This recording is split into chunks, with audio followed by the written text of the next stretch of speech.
It was 2018 when Elise and I got engaged. I was 29 at the time, and she had just turned 27. We'd been together for 5 years by then, having met through mutual friends at a summer barbecue in 2013. We'd both gone through a lot in those year-scary changes, long-distance hurdles, and even some rocky moments that tested us. But by the time I proposed on a cool October evening, I was sure we'd made it through the worst. I thought our future was solid. At first, everything was perfect. We set the wedding for late spring of 2019, aiming for an outdoor venue since Elise loved the idea of flowers in full bloom. Our families seemed to be getting along great. My mom adored Elise, calling her the daughter she'd always wanted.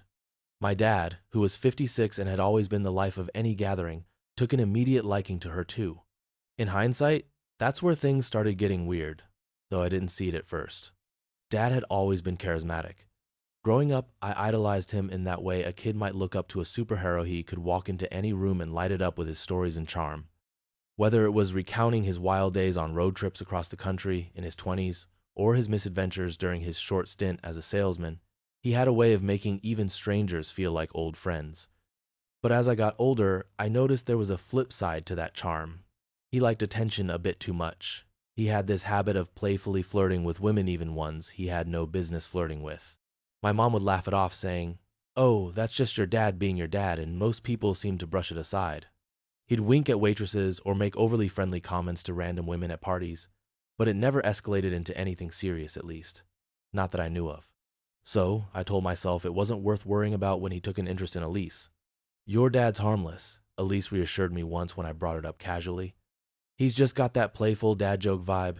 It's sweet." And maybe it was at first. But soon, I couldn't shake the feeling that something was off. It was during a big family dinner in mid-January, about 3 months into our wedding planning. We were all gathered at my parents' house for one of Mom's famous Sunday roasts. There were about 10 of us in total, me parents, Elise, my sister Karen, who was 31 at the time, her fiancé, and a few of my aunts and uncles. Dad was in his usual form, regaling everyone with a story about how he'd nearly run out of gas in the middle of the Nevada desert back in the 80s. The whole table was laughing, and Elise was leaning forward, fully engrossed in the tale. "Man, your dad's like a real-life movie character," she whispered to me with a grin. I smiled back but couldn't help noticing how Dad's eyes lingered on her for just a second too long.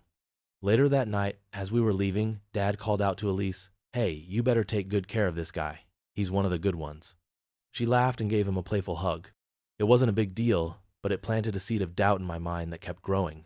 By early March, those small moments had started piling up. Dad was suddenly more involved in the wedding planning than I'd ever expected. He'd offer to help Elise with things like venue visits and menu tastings. It was weird because my dad was never one for logistics. That kind of stuff bored him to tears. Yet, here he was, offering to drive Elise to an appointment when her car wouldn't start. I found out about it after the fact, when Elise casually mentioned how much of a lifesaver he'd been. "He's really stepped up," she said, smiling. "Your dad's so supportive. I'm lucky." I forced a smile and nodded, though inside I felt like someone had just twisted a knot in my gut. The breaking point for me came a few weeks later, at another family barbecue. This one was hosted to celebrate Karen's engagement. The weather had just started warming up, and we were all outside enjoying grilled steaks and beer. I was chatting with my uncle near the grill when I noticed Elise and Dad talking by the patio. She was laughing at something he said, her head tilted back slightly. His hand rested on her lower back, just for a second, but it was enough to make my blood run cold. I stared for a moment, trying to convince myself that I was overreacting. It's nothing, I thought. They're just talking. But that small touch haunted me for the rest of the night. Karen pulled me aside later as we helped Mom clear plates. "Hey," she said, lowering her voice. "Is Dad being extra with Elise, or am I crazy?" "You're not crazy," I muttered. "Yeah, I didn't think so. I mean, he's always been a flirt. But this feels different," she added, shaking her head. "Maybe talk to him?" "Yeah, maybe." But I didn't. Not right away, anyway. I wasn't sure how to approach the subject without sounding paranoid. What was I supposed to say? "Hey, Dad, can you stop being too friendly with my fiancé?" He'd probably laugh it off and accuse me of being insecure. And maybe I was. But the unease never left me. As March turned into April, I found myself watching them more closely, analyzing every interaction. Elise remained oblivious to the tension building inside me. She was busy with last-minute wedding details, meeting with vendors, and finalizing the guest list. I wanted to tell her how I felt, but how do you even bring that up without sounding like a jealous, paranoid fiancé? The days leading up to the wedding felt surreal. I told myself to trust her, to trust my family. But deep down, I couldn't shake the feeling that something was about to shatter. And when it finally did, it happened in a way started to appear exactly 2 weeks before the wedding. I was at work late one night, going through project deadlines, when I got a text from Elise. It was simple. Gonna be out late. Wedding stuff. Nothing unusual, but the tone felt off. Maybe it was just in my head, but something about it bugged me. When I got home around 9 p.m., the apartment was eerily quiet. No candles lit on the counter like usual, no wedding binders spread out on the table. Elise's shoes weren't by the door, and her car wasn't in the driveway. I didn't think too much of it at first. I figured she'd gotten caught up with the florist or one of her bridesmaids. But the silence sat in the back of my mind like an itch I couldn't scratch. By midnight, she still wasn't home. I texted her again. Everything okay? You out late. 3 dots appeared like she was typing, then disappeared. I stared at the screen for 5 minutes, waiting. Nothing. She finally walked through the door at 12:30. Her face was flushed, and her eyes looked red, like she'd been crying. I didn't want to jump to conclusions, so I asked, "Hey, you all right?" "Yeah," she mumbled, brushing past me. "Just tired." I followed her into the kitchen. "Where were you?" "Last-minute stuff," she replied quickly, not meeting my eyes. She opened the fridge and pulled out a bottle of water. "There's a lot to get done." "Yeah, I get that, but you've been gone all night. Were you with Leah?" "Leah was her maid of honor." No, I was running errands." Her tone was short, clipped. "Can we not do this right now? I'm exhausted." I let it go, but something about the whole interaction gnawed at me. Elise wasn't the type to dodge questions like that. If she'd been with a friend, she'd have said so. I went to bed, but I barely slept. My mind kept racing, wondering what the hell was going on. Over the next few days, Elise kept disappearing for hours at a time. She'd leave vague explanations, cake tasting, finalizing the guest count, dress alterations, but there were no photos, no updates like she used to share. We used to joke about how she overshared everything on Instagram, but now it was radio silence. I kept telling myself it was just wedding stress. People go through rough patches before their big day, right? But then I overheard her crying. It was a Thursday night, and I'd come home early. Elise was in the bedroom with the door cracked open. I wasn't trying to eavesdrop, but I heard her voice low and shaky. She was on the phone with someone. "I don't know what to do," she whispered, her words muffled through the wall. "This isn't fair. I never wanted." My chest tightened as I stepped closer. I strained to hear more, but she must have sensed movement because her voice dropped to a whisper. I caught one name before the call ended. Mark. Mark. My dad's name. The words hit me like a punch to the gut. She was talking about my dad. What the hell did he have to do with this? I stood frozen outside the door, my mind spinning in a million directions. Was he giving her advice? Was he somehow involved in some wedding drama I didn't know about? Or was it something worse? I didn't confront her right away. I needed time to think, to piece together everything that had been bothering me. The next day, I paid closer attention to how she and Dad interacted. We had a family dinner at my parents' house that evening. Usually, Dad would be cracking jokes and Elise would be laughing along, but this time, things were different. Dad was awkward jumpy, even. He barely spoke to Elise, and when he did, his usual charm was gone. He didn't look her in the eye, and every time she spoke, he'd shift in his chair like he couldn't get comfortable. Elise wasn't much better. She kept her eyes glued to her plate and only spoke when someone directly asked her a question. "So, Elise," my mom chirped, trying to lighten the mood. "How's the final prep going? Everything on track?" Elise smiled weakly. "Yeah, just a lot of last-minute details." "You must be so stressed. I remember how overwhelming it was before my wedding," Mom continued, oblivious to the tension crackling in the room. "You've been such a trooper, and your dad's been such a big help, hasn't he?" Elise's face paled, and Dad immediately cleared his throat. "Yeah, well, you know me," he muttered, pushing his chair back abruptly. "I just try to stay out of the way. Anyway, I've got some paperwork to finish up. You guys enjoy dessert." I stared at him as he hurried out of the room. He was avoiding eye contact, something I'd never seen him do. Elise picked at her food, barely touching it. I could feel my pulse in my throat. After dinner, I pulled Elise aside as we were leaving.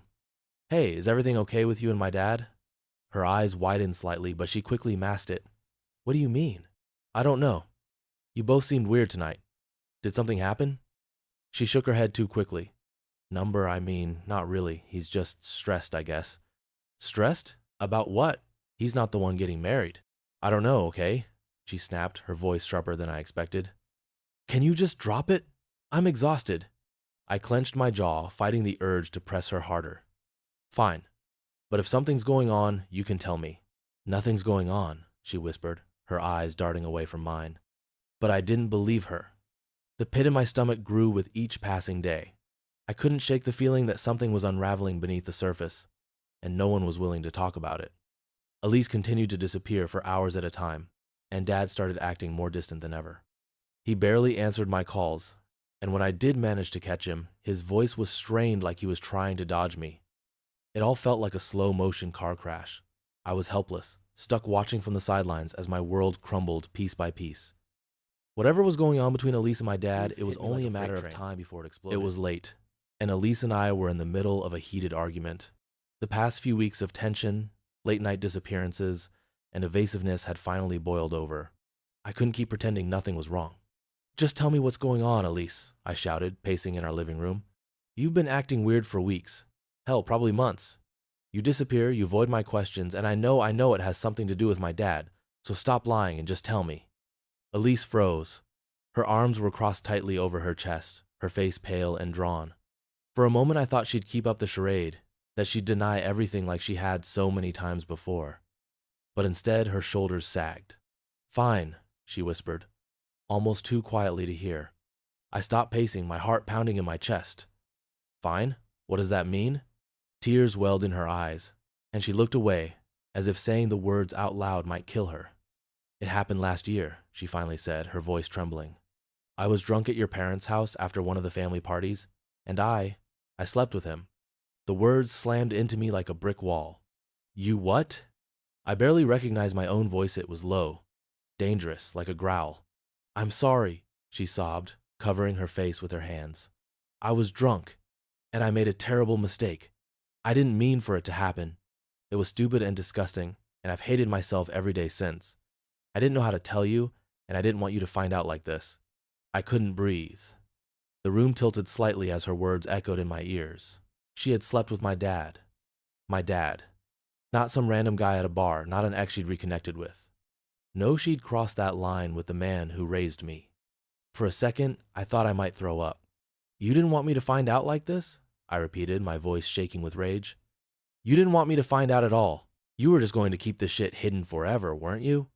Elise shook her head frantically, tears streaming down her face. No, I wanted to tell you, but I was scared. I didn't want to lose you. Lose me? Elise, you slept with my father. What the hell did you think was going to happen when I found out? I barked, my voice rising with every word. I don't know, she cried. I don't know, okay? I was stupid, and I've been trying to fix things ever since. I love you. I didn't want this to destroy us, but it had already destroyed something deep inside me. The trust I'd built with Elise, the image I had of my dad, it was all shattered, irreparably fractured. I stared at her, my hands shaking as I fought the urge to punch the wall. I can't even look at you right now, I muttered, turning away from her. You disgust me. Her sobs grew louder, but I didn't care. I grabbed my jacket and stormed out the door, slamming it behind me with enough force to rattle the frame. I didn't sleep that night. I drove aimlessly around town, stopping only for gas and cheap coffee at a 24-hour diner. My thoughts raced in circles, a toxic stew of anger, betrayal, and confusion. How the hell could this have happened? How could my dad, the man who was supposed to protect and guide me, do something so vile? And how could Elise, the woman I was about to marry, betray me like that? By dawn, I'd made up my mind. I needed to confront him. I couldn't let this fester any longer. I drove to my parents' house around 8 a.m.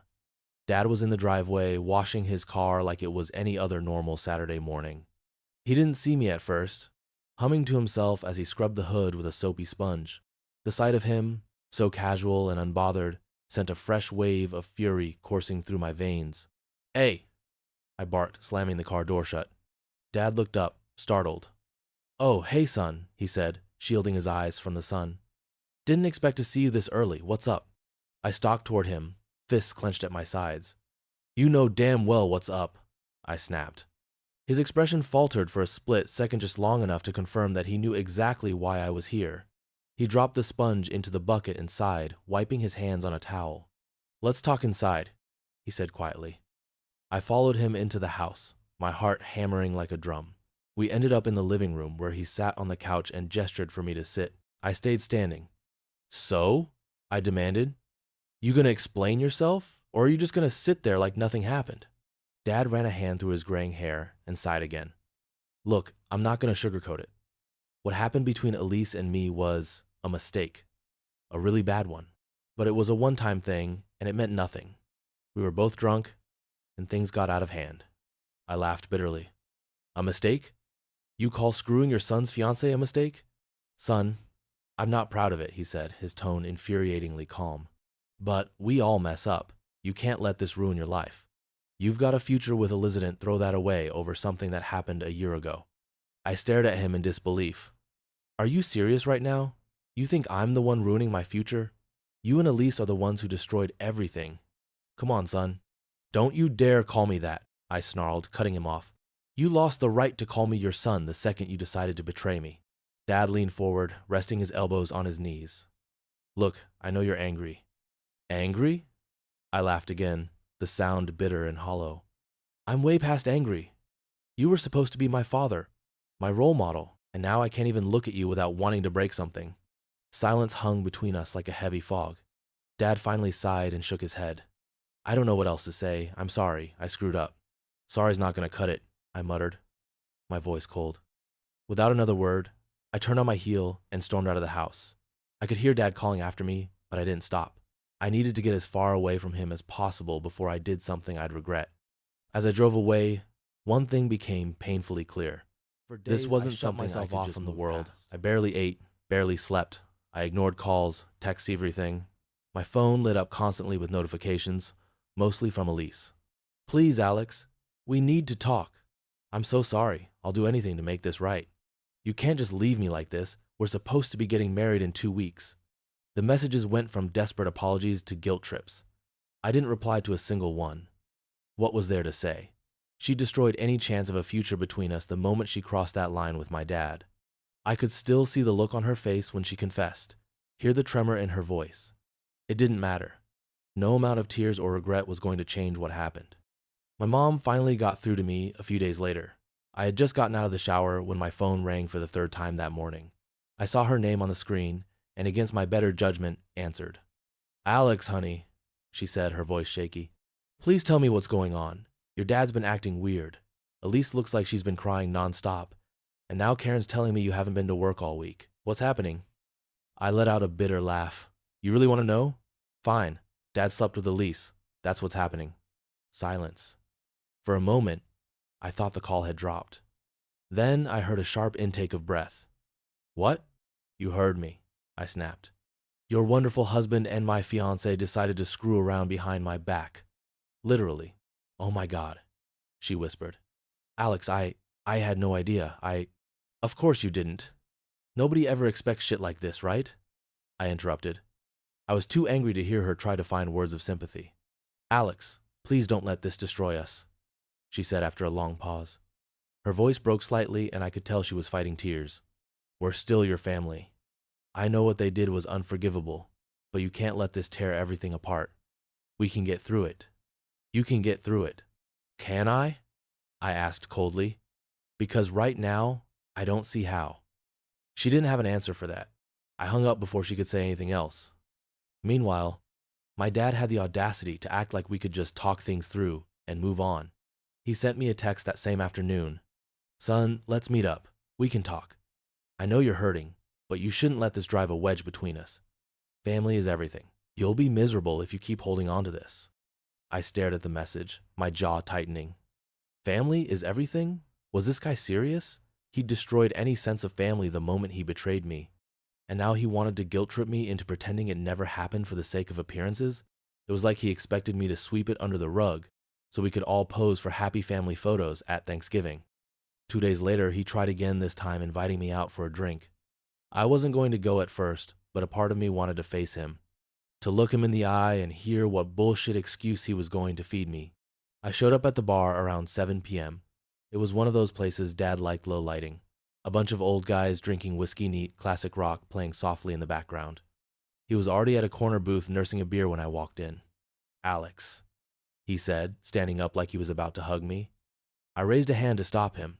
"Don't," I said flatly. He sighed and sat back down. I slid into the booth across from him, crossing my arms over my chest. For a moment, we just stared at each other. He looked older than I remembered, lines etched deeper into his face, his eyes tired.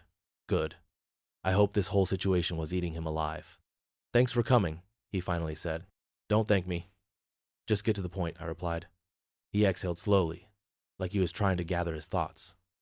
"Look, I know you're furious. You have every right to be. What happened with Elise, it was a mistake. A huge mistake. I've been beating myself up over it ever since." "Yeah? Didn't seem like it at dinner the other night," I shot back. "You were acting all awkward but still trying to play it cool. Like you thought you could just avoid the topic forever." "I was scared," he admitted. "I didn't want to lose you. I knew if the truth came out, you'd—" "Stop," I interrupted, my voice low but firm. "Don't make this about you. You didn't lose me. You threw me away the second you touched her." Dad flinched, but didn't argue. Instead, he took a sip of his beer and tried again. "Look, Alex, we're human. We screw up. I'm not perfect, and neither is Elise. But I don't want you to let this destroy your future." There it was again, him acting like I was the one ruining things. "You slept with the woman I was going to marry," I said slowly, my voice shaking with restrained rage. "There's no coming back from that. No apology is going to fix it. No heart-to-heart conversation is going to magically make it better." The bar went quiet around us. I could feel people glancing over, sensing the tension. I didn't care. I stood up, sliding out of the booth. Dad watched me with a mixture of regret and desperation, but he didn't move to stop me. "Alex, please, don't," I said again. "We're done." I turned and walked out without looking back. The cold night air hit me like a slap, but it was grounding in a way. For the first time in days, I felt a strange sense of clarity. This wasn't something I could fix. I wasn't going to forgive him, and I wasn't going to pretend everything was okay just because we were family. Sometimes the only way to move forward is both painful and relieving. It wasn't like I'd expected some dramatic scene straight out of a movie. There was no yelling or accusations flying back and forth. By the time we had the final conversation, I think both of us knew there was no fixing this. The trust was gone, shattered into a million pieces I had no intention of trying to glue back together. She came over a week after I walked out on Dad at the bar. Her face was pale, her eyes swollen from crying, and she didn't even bother with makeup. Seeing her like that stirred something in Mepity, maybe but not enough to change my mind. "Alex," she began, standing awkwardly in the doorway of my apartment. "Can we talk, please?" I crossed my arms and leaned against the doorframe. "Talk about what?" "About us. About everything." I let out a bitter laugh. "What's there to talk about? You slept with my father. How the hell do you expect us to move past that?" "I know it's horrible. I know I hurt you," she said quickly, her voice trembling. "But I love you. I never stopped loving you. We can go to counseling, therapy, whatever it takes. Please, Alex. We've been through so much already. Don't let this be the thing that ends us." I stared at her for a long moment, trying to see the woman I had planned to marry, the one I thought I knew inside and out. But all I could see was the betrayal, the lies. She'd been keeping this secret for over a year. How was I supposed to trust that there weren't more skeletons hiding in her closet? "Elise, I don't even know who you are anymore," I finally said. "You didn't just hurt me. You broke something that can't be repaired. Every time I look at you, I'm going to remember what you did. I'm going to wonder what else you're hiding. That's not a marriage. That's a fucking nightmare." She burst into tears, her shoulders shaking as she tried to speak between sobs. I never meant for any of this to happen," she whispered. "I know," I said softly, "but it did. And now we both have to live with that." The silence that followed was suffocating. Finally, she wiped her face and nodded. "I get it," she whispered. "I hate it, but I get it." She turned and walked away without looking back. I watched her until she disappeared down the hallway, then closed the door and leaned against it, feeling a strange mix of grief and relief wash over me. It was over. The wedding, the relationship, the future we'd planned, it was all gone. Breaking up with Elise was one thing. Cutting ties with my dad was another. He didn't try to reach out after I walked out of the bar. Maybe he finally realized there was nothing he could say that would make this better. Mom, though, was caught in the middle. She called me again a few days later, her voice more fragile than I'd ever heard it. Alex, I, I don't know what to do, she admitted. Your father and I aren't exactly on the best terms right now, but he's still my husband, and you're my son. I hate that this has torn you apart. I sighed, rubbing my temples. Mom, I'm not asking you to choose sides. I know this is hard for you, but you have to understand I can't have him in my life anymore. Not after what he did. I understand, she said quietly. I wish things were different. Yeah, me too. We talked for a little while longer, mostly about trivial things work, Karen's upcoming plans, how Mom was keeping busy. I could tell she was trying to keep the conversation light, but the sadness in her voice was impossible to miss. It hurt to know how much this was affecting her, but I couldn't compromise on this. Dad had crossed a line that couldn't be uncrossed. The first few weeks after everything fell apart were a blur. I threw myself into work, taking on as many projects as I could to keep my mind occupied. But the anger and betrayal didn't just disappear. It simmered beneath the surface, ready to boil over at the smallest provocation. I started snapping at coworkers, losing patience over minor inconveniences. I wasn't sleeping well, and when I did, my dreams were filled with memories I wanted to forget. Finally, Karen sat me down one weekend and gave me a reality check. Alex, you need help, she said bluntly. This thing with Dad and Elise, it's eating you alive. You can't just bury it and hope it goes away. I sighed, rubbing the back of my neck. Yeah, well, what the hell am I supposed to do? It's not like there's a guidebook for dealing with this kind of shit. Maybe not, but therapy exists for a reason, she pointed out. You don't have to figure this out on your own. I wanted to argue, but deep down, I knew she was right. I couldn't keep going like this. The anger was poisoning every part of my life. So, reluctantly, I found a therapist and started going to weekly sessions. At first, I didn't think it would help. I hated talking about my feelings, hated revisiting the pain, but slowly, it started to make a difference. I learned how to process the betrayal without letting it consume me. I learned how to set boundaries not just with others, but with myself. It's been a few months since all of this went down. I'm still angry, still hurt, but the weight on my chest isn't as suffocating as it used to be. I'm starting to see glimpses of a future that doesn't revolve around the people who hurt me. I've reconnected with old friends, started focusing on hobbies I'd neglected. Life isn't perfect, but it's moving forward. One thing's for sure, though I'll never again let someone's smile fool me into thinking they're incapable of destroying everything I care about. What would you do if someone you loved betrayed you like this? I'm curious, would you cut ties or try to forgive? Let me know your thoughts.